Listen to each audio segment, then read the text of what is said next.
Gente, eu tô ficando com medo, pode acreditar, porque desde ontem que chove sem parar.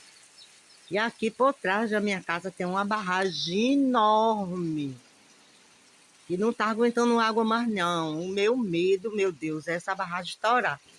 Aquele açude ali, ó, aquele ali, aquele que tá ali, a água tá passando por cima. Por cima, a água tá passando por cima. E eu com vontade de ir lá, eu com vontade de ir lá filmar e com medo. Pode acreditar. É muita água, é mais de 24 horas chovendo sem parar. Meu Jesus, eu tô ficando com medo, pode crer. É muita água, é água, é água, é água, é água, é água. Lá embaixo é a sangria do açude grande. Daqui dá para ver a água, a quantidade de água.